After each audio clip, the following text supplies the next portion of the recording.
Assalamualaikum warahmatullahi wabarakatuh. Halo anak-anakku se-Nusantara yang ibu sayangi. Kali ini bertemu dengan ibu di channel Siti Asia Rezeki. Anak-anakku, kali ini kita akan membahas pelajaran IPS dengan tema pengaruh interaksi sosial terhadap kehidupan sosial dan kebangsaan. Episode yang pertama yaitu tentang mobilitas sosial, kelas 8 semester 1. Selamat mengikuti. Ya, sebelum kita lanjut, ada baiknya kalian subscribe terlebih dahulu, bunyikan loncengnya, dan tekan tombol like. Bagi yang sudah subscribe, cukup dengan tekan tombol like. Ya, anak-anakku yang hebat, mari kita mulai pelajaran tentang pengertian mobilitas sosial. Mobilitas sosial berasal dari bahasa Latin yaitu mobilis, yang berarti mudah dipindahkan atau banyak bergerak dari satu tempat ke tempat yang lain. Kata sosial pada istilah tersebut mengandung makna seseorang atau sekelompok warga dalam kelompok sosial. Jadi mobilitas sosial adalah perpindahan posisi seseorang atau sekelompok orang dari lapisan yang satu ke lapisan yang lain. Seseorang yang mengalami perubahan kedudukan atau status sosial dari suatu lapisan ke lapisan lain bisa jadi menjadi lebih tinggi maupun menjadi lebih rendah dari sebelumnya, atau hanya berpindah peran tanpa mengalami perubahan kedudukan disebut mobilitas sosial. Cakupan materi yang akan kita pelajari adalah mobilitas sosial akan kita bagi menjadi 4. Yang pertama adalah bentuk mobilitas sosial. Bentuk mobilitas sosial akan kita bagi lagi menjadi vertikal dan horizontal. Vertikal nanti ada 2 yaitu social climbing dan social sinking. Berikutnya, faktor pendorong dan faktor penghambat. Faktor pendorong mobilitas sosial adalah 1. Struktural, 2. Individu, 3. Sosial, 4. Ekonomi, 5. Politik, dan 6. Akses pendidikan. Adapun faktor penghambatnya adalah kemiskinan dan diskriminasi. Mobilitas sosial berikutnya adalah saluran mobilitas sosial, meliputi 4. Yang pertama pendidikan, 2. Organisasi politik, 3. Organisasi ekonomi, dan yang keempat organisasi profesi. Adapun dampak mobilitas sosial adalah 2 yaitu positif dan 2 negatif. Positif meliputi adalah mendorong seseorang untuk lebih maju. 2. Mempercepat tingkat perubahan sosial, dan yang ketiga meningkatkan integritas sosial. Adapun dampak negatifnya ada 2 yaitu 1. Terjadinya konflik, dan yang kedua gangguan psikologis. Mobilitas secara umum dibedakan menjadi 2. 1. Mobilitas vertikal, 2. Mobilitas horizontal. Mobilitas vertikal dibedakan menjadi 2 yaitu mobilitas vertikal ke atas atau social climbing, dan yang 2 mobilitas vertikal ke bawah atau social sinking. Mobilitas sosial vertikal adalah perpindahan seseorang atau kelompok dari suatu kedudukan sosial ke kedudukan sosial lain yang tidak sederajat, baik pindah ke tingkat yang lebih tinggi atau social climbing maupun turun ke tingkat lebih rendah atau social sinking. Mobilitas vertikal ke atas atau social climbing adalah mobilitas yang terjadi karena adanya peningkatan status atau kedudukan seseorang atau naiknya orang-orang berstatus sosial rendah ke status sosial yang lebih tinggi. Contohnya, seorang karyawan yang karena prestasinya dinilai baik, kemudian berhasil menduduki sebagai kepala bagian, manajer, bahkan direktur suatu perusahaan. Adapun mobilitas vertikal ke bawah atau social sinking adalah merupakan proses penurunan status atau kedudukan seseorang. Proses social sinking seringkali menimbulkan gejolak kejiwaan bagi seseorang karena ada perubahan pada hak dan kewajibannya. Contohnya, seorang pegawai diturunkan pangkatnya karena melanggar aturan sehingga ia menjadi pegawai biasa. Ya, anak-anakku, untuk lebih jelasnya tentang gambaran social climbing, perhatikan gambar tersebut. Di situ terlihat Bapak Jokowi sebagai wali kota Solo meningkat karirnya menjadi gubernur DKI Jakarta. Kemudian terpilih menjadi Presiden Republik Indonesia. Itu adalah bentuk social climbing. Berikutnya dari seorang petani menghasilkan keturunan guru, kemudian dari guru menghasilkan anak seorang camat. Berikutnya seorang Ayah petani, ibu pedagang, menghasilkan keturunan yaitu pegawai, manajer, dan direktur. Perhatikan kembali gambar tersebut. Baiklah, kita mulai tentang social sinking atau mobilitas vertikal ke bawah. Dari seorang kakek pengusaha memiliki keturunan pedagang, kemudian dari pedagang melahirkan keturunan seorang satpam. Itu merupakan social sinking. Kemudian dari kakeknya seorang tuan tanah, kemudian memiliki anak dosen, kemudian dosen anaknya menjadi supir. Itu merupakan social sinking. Baiklah anak-anakku, kita mulai mempelajari tentang mobilitas sosial horizontal. Mobilitas horizontal adalah perpindahan status sosial seseorang atau sekelompok orang dalam lapisan sosial yang sama. Mobilitas horizontal merupakan peralihan individu atau objek-objek sosial lainnya dari suatu kelompok sosial ke kelompok sosial lainnya yang sederajat. Pada mobilitas horizontal tidak terjadi perubahan dalam derajat kedudukan seseorang. Contohnya, Putra Nababan pindah tugas dari RCTI ke Metro TV tetap sebagai penyiar berita. Untuk lebih jelasnya tentang mobilitas sosial horizontal, perhatikan gambar tersebut. Di situ terlihat Putra Nababan, seorang penyiar RCTI, pindah tugas ke Metro TV. Itu merupakan mobilitas horizontal. Yang kedua adalah seorang manajer yang dipindah tugaskan oleh pemimpinnya masih dalam satu level sebagai manajer. Kemudian juga dalam bagian tersebut kelompok sosial 1 pindah ke kelompok sosial 2, pindah lagi ke kelompok sosial 3 dan seterusnya. Itu juga merupakan mobilitas sosial horizontal. Ya, anak-anakku, kita mulai pelajari yang kedua yaitu faktor pendorong dan faktor penghambat mobilitas sosial. Faktor pendorong mobilitas sosial terdapat beragam faktor yang mendorong dan terjadinya mobilitas sosial, yaitu yang pertama faktor struktural, yang kedua faktor individu, yang ketiga faktor sosial, yang keempat faktor ekonomi, yang kelima faktor politik, dan yang keenam kemudahan dalam akses pendidikan.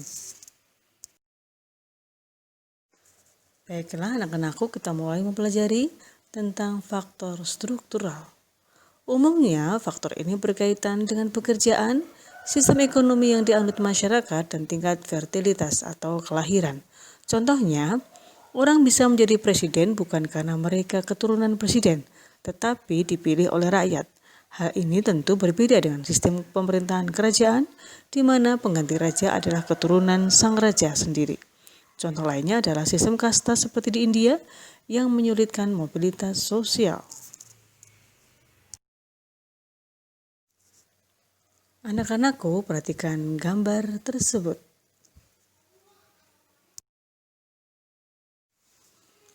Masih dalam faktor struktural. Dengan sistem demokrasi, setiap warga negara Indonesia dapat mencapai status sosial tertinggi berupa jabatan politik. Kedudukan yang tinggi bukan lagi didasarkan pada keturunan, namun pada kemampuan hingga kemudian dipercaya menjadi pemimpin. Masyarakat biasa sebagaimana ketujuh tokoh ini menjadi presiden bukan karena mereka keturunan presiden, tetapi dipilih oleh rakyat seperti semua presiden yang pernah memerintah Republik Indonesia, seperti Soekarno, Soeharto, B.J. Habibie, Abdurrahman Wahid, Megawati, Susilo Bambang Yudhoyono, dan Joko Widodo. Perhatikan gambar di samping. Baik anak-anakku, kita mulai mempelajari faktor yang kedua yaitu faktor individu. Setiap individu memiliki perbedaan dalam hal sikap, pengetahuan, dan keterampilan. Contohnya, beberapa orang memiliki pengetahuan dan keterampilan yang relatif setara tetapi belum tentu menjadi berhasil dalam melaksanakan mobilitas sosial ke atas. Hal ini disebabkan keberhasilan individu sangat ditentukan sikap dan perilaku individu tersebut. Perhatikan gambar di samping. Baik anak-anakku, kita mempelajari faktor yang ketiga yaitu faktor sosial. Setiap manusia dilahirkan dalam status sosial yang dimiliki oleh orang tuanya. Saat ia dilahirkan, tidak ada satu manusia pun yang dapat memilih status.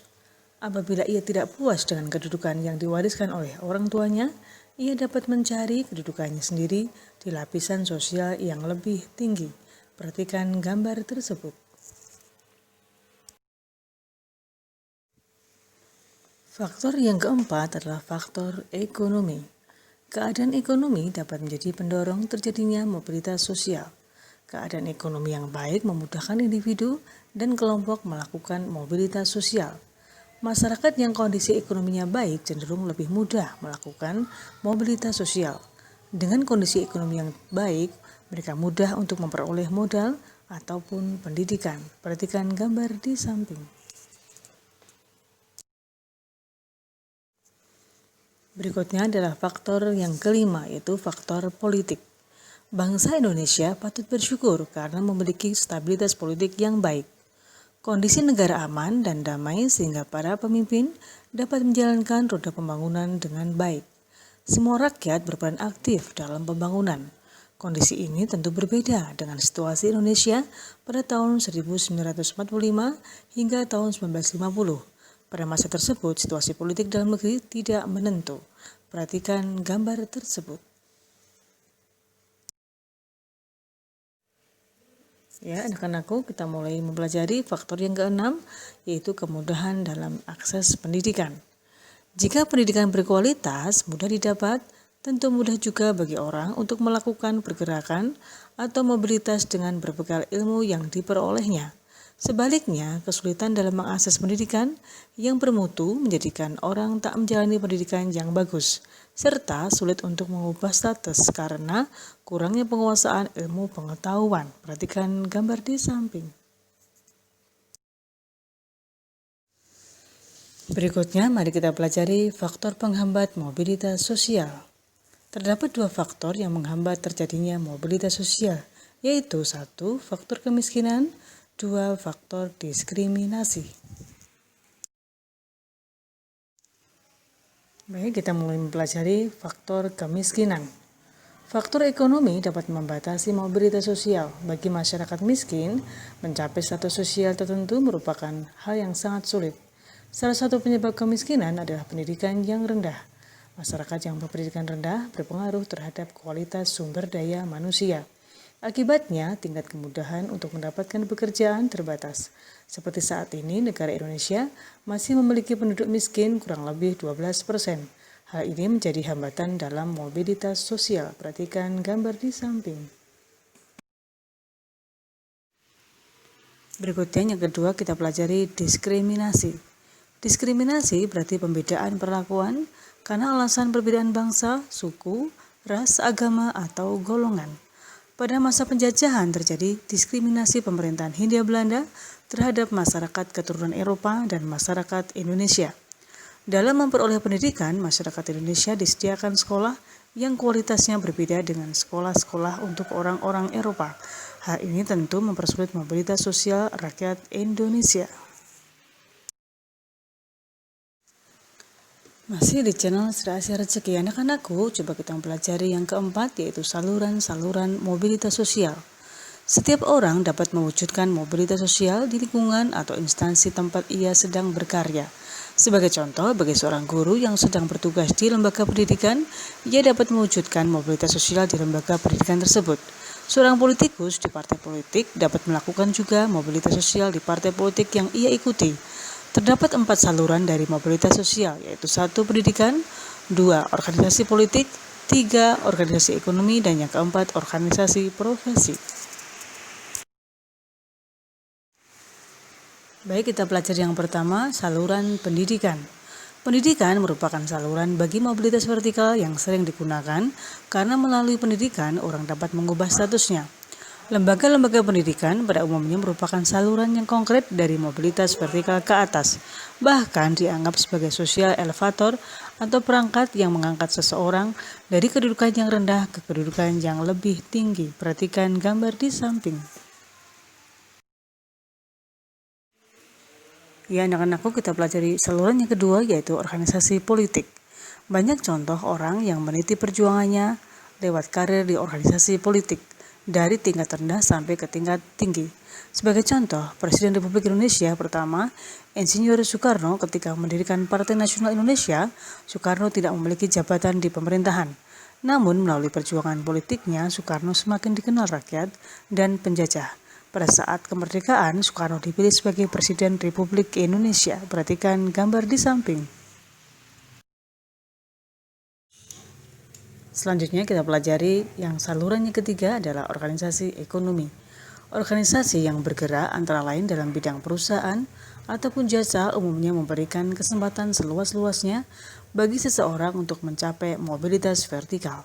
Contoh organisasi ekonomi yaitu koperasi dan badan usaha pemerintah ataupun swasta. Perhatikan gambar di samping. Ya, anak-anakku, kita mulai saluran yang keempat yaitu organisasi profesi. Organisasi profesi merupakan himpunan orang-orang yang memiliki profesi yang sama sehingga mereka akan lebih kompak dan kuat memperjuangkan profesinya. Contohnya adalah organisasi yaitu PGRI, ID, HIPMI, dan masih banyak lagi. Perhatikan gambar di samping. Ya, kita mempelajari materi yang kelima yaitu dampak mobilitas sosial. Apabila semua mobilitas sosial bersifat ke atas atau social climbing, tentu semua orang akan merasa senang. Akan tetapi selalu ada 3 kemungkinan, yaitu 1. Mobilitas sosial naik, 2. Mobilitas sosial turun, dan yang ketiga mobilitas sosial tetap. Karena itulah kalian perlu memahami bahwa dampak terjadinya mobilitas sosial bisa bersifat negatif dan bisa bersifat positif. Dampak positifnya adalah 1. Mendorong seseorang lebih maju, 2. Mempercepat tingkat perubahan sosial, 3. Meningkatkan integritas sosial. Adapun dampak negatifnya adalah 1. Terjadinya konflik, dan yang kedua gangguan psikologis. Ya, anak-anakku, di sini Ibu akan sertakan 8 pertanyaan untuk kalian untuk menguji wawasan kalian tentang materi mobilitas sosial. Pertanyaannya adalah 1. Jelaskan pengertian mobilitas sosial. 2. Berikan 2 contoh mobilitas sosial vertikal naik atau social climbing. 3. Berikan 2 contoh mobilitas sosial vertikal turun atau social sinking. 4. Berikan 2 contoh mobilitas sosial horizontal. 5. Sebutkan 3 saluran mobilitas sosial. 6. Sebutkan dampak positif mobilitas sosial. 7. Sebutkan dampak negatif mobilitas sosial. Dan yang ke-8, sebutkan 2 faktor penghambat mobilitas sosial. Ya, anak-anakku, demikian yang bisa Ibu sampaikan. Semoga apa yang Ibu sampaikan memberikan wawasan kalian tentang pengaruh interaksi sosial terhadap kehidupan sosial dan kebangsaan. Episode yang pertama yaitu mobilitas sosial. Semoga bermanfaat, selalu jaga kesehatan, dan selalu semangat belajar. Wassalamualaikum warahmatullahi wabarakatuh.